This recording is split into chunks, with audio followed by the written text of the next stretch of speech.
story kind of just fell into my lap. And so I'm going to do this one, but this one is going to be extraordinarily quick. So if you see me and I'm in and out, that's probably why. There's not much meat to this, but I'm going to make somewhat of a prediction right now based on some of the information that's been floated up. Shout out to Justin Burden for giving me a head up on this. The Corporatists have found their champion. Some people said that was going to be Kamala Harris, but I didn't necessarily think she had the heft to make it, even though I thought it was possible that she could. Meaning she ticks the boxes from a party that's ensconced in identity politics. But there was somebody who was waiting in the wings, even in the last term, who has still been floating in this term. And he's been, for the most part, floating around the same area as Bernie Sanders in regards to popularity, especially from the standpoint of the corporatist part of the party. That person, drumroll, that person is one Mr.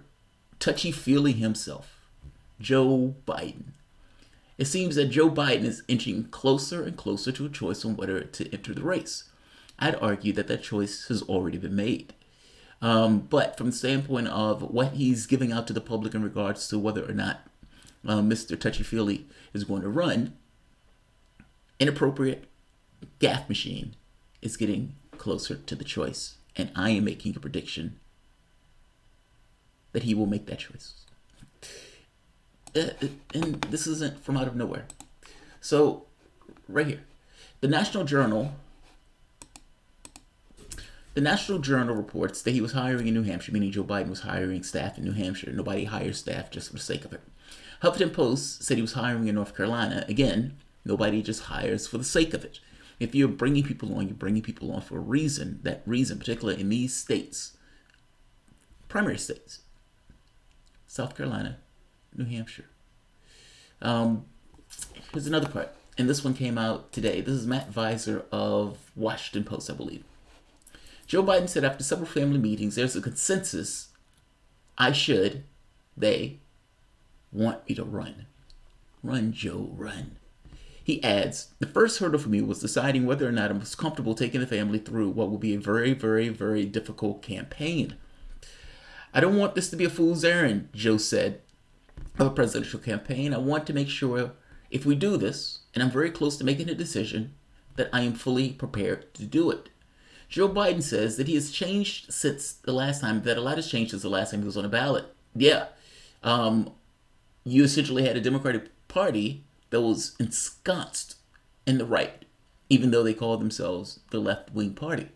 And the person who Joe Biden was vice president towards ran on this thing of hope and change when people actually wanted hope and change, and they got more of the same.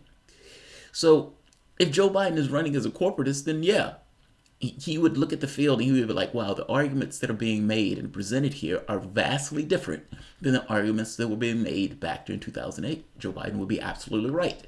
He will be out of sync politically with the rest of the country. The reason that Joe Biden is popular is just a matter of tone. It's not necessarily issues of policy. So, this change that people are agitating for, it's not, we need change. We need somebody like Joe Biden. We need somebody like Joe Biden. Hope and change. Joe Biden also said, we're also taking a hard look on whether or not the alleged appeal I have, how deep does it run? Is it real? Joe Biden says, of whether he'll run for the presidency. Joe Biden says, I can die a happy man, never having been in the White House. But what I don't want to do is take people's time, effort, and commitment without there being a clear shot. I could be the nominee. I think I can. I think that's where we are. But there's still a couple of hurdles that I want to make sure are in place, Joe Biden continues, but I'm not there yet. I don't want to mislead you, he reiterates. I have not made the final decision. Okay, fair enough. Joe Biden is openly saying he's not made the final decision. I am going to go out on a limb and said that Joe Biden has made the final decision. And that final decision is, yes, I suspect that Joe Biden is probably going to run for president. I'm going to write it down that I am issuing the prediction that Joe Biden will run in 2020. Don't get me wrong. Something could impede upon this as soon as he realizes, oh God, I don't have a shot. But I don't think that's the case. I think Joe Biden does believe he has a shot. I think all of the polls, when you look at them, shows that he's at the top of the notch with Sanders in regards to support. And again, this is not a policy thing. This is everything to do with the image of Joe Biden in this case. This kind of clumsy gaffe machine that's affable that people to some degree like. This is everything to do with tone, not necessarily actual substance. But nevertheless, presidential campaigns meet that out, right? To some degree, they meet that out. So I am making the prediction that Joe Biden is most likely going to run in the presidential primaries. He says he hasn't fully made the decision yet.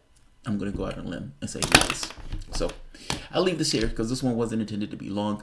I have another one coming up in like 2 minutes, 5 minutes. So we'll see. I really want to get to the Joe Rogan stuff. God, I want to get to that because that's some of the stuff that's being said in that Joe Rogan Alex Jones interview is mind-blowing. It's comic gold. Make America grope again. I know. It's like, don't leave Joe Biden around, young women.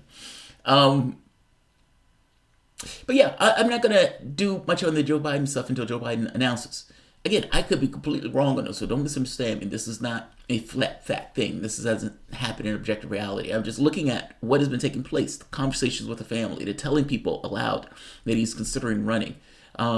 Even this, the buying, the opening operations in New Hampshire and South Carolina. I don't think people do that for no reason. He's doing that either looking to see how much support he actually has, but I suspect Joe Biden already knows. And in this case, he's kind of doing this kind of shuck and jive thing that Sanders did, where Sanders was like, I haven't made a choice. And yet all of this stuff was taking place out in the actual world, indicating that the person probably had already made the choice. I suspect the same is going to be true with the way Joe Biden enters the race. Could be wrong. And maybe later on I'll do a video and be like, wow, I was completely wrong on that. But I am going to go out on a limb and I'm going to make that determination. So, all right, I'll see you guys in a few. This is not going to take maybe 5-10 minutes before I flip to the next video. Thanks all. If you guys enjoy the content, please feel free to share, like, subscribe. You can always support the PayPal or Patreon. Support, by the way, gets patron content, meaning there's content that goes specific to patrons. Additional content on videos. I am going to start, even though I've been saying this for a while, slicing videos and adding Part B content to Patreon. It's almost like the after show. And there are Patreon appreciation episodes each week where my wife and I do kind of a weekend review. Those have been extraordinarily good. At least I think they've been good. I don't think I'm biased on that. I know that sounds weird, but I don't think I'm biased on that. I could be my worst critic on some of my content. So, I'll leave it at that. I'll see you guys in about 10 minutes or so. Thanks all. Where is my... There it is.